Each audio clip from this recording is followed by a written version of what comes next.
and start spending money that you don't have even more.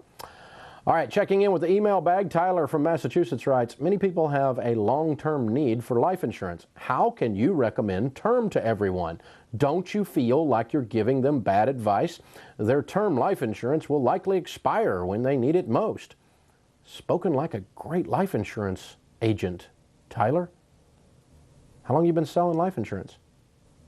And those weren't questions, those were passive-aggressive statements, weren't they, sir? So let's deal with it, though. I can easily recommend term life insurance as the only thing because the rest of it's garbage. It's a ripoff. You're much better off buying term insurance at about 5 cents on the dollar for the same amount of insurance and investing the rest of your money. You'll end up with much more. Let's kind of follow this through for a second. You'll see what I'm talking about. Let's say I'm talking to a 32-year-old who has a 4-year-old and a 2-year-old. Let's visit him 20 years from now when his 20-year level term that I recommend expires.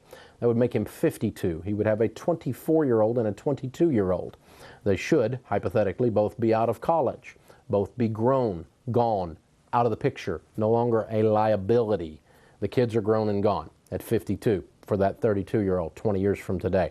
Let's see. His house would be paid for because you never heard Dave Ramsey ever recommend a mortgage more than 15 years. So in 20 years, he will have been debt-free for 5 years, house and everything. Something to think about. Now, let's see. Would he have anything in his 401k? Well, if he's been investing what I teach, 15% of his income until he was debt-free, and after that loading up on everything, if he made an average household income in America of $40,000, what would he have 20 years later? Well, he'd have somewhere between $500,000 and $700,000 in his mutual funds. Now, let's see. He's 52 years old. The kids are grown and gone. The house is paid for. There's $700,000 in mutual funds. He dies with no life insurance.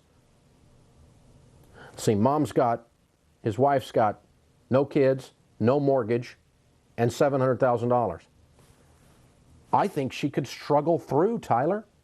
That's how I recommend term insurance, because I recommend doing a financial plan called getting out of debt and investing along with the idea that your term insurance is going to expire. And then if you want to keep some term insurance and you're healthy, you may choose to do it. I have absolutely no financial need for term life insurance. A little bit for some estate planning things that we're doing, but very minor. The term life insurance I have is very simple. It's so cheap at 47 years old in the great condition that I'm in, and I don't smoke and I don't do all these crazy things like jump out of airplanes, so I can get term insurance for nothing. And it's so cheap, I keep several $1 million on me extra, just SWI. Sharon wants it. She'd rather have that than another thing on her finger, you know? All right, we'll be right back with more of your emails.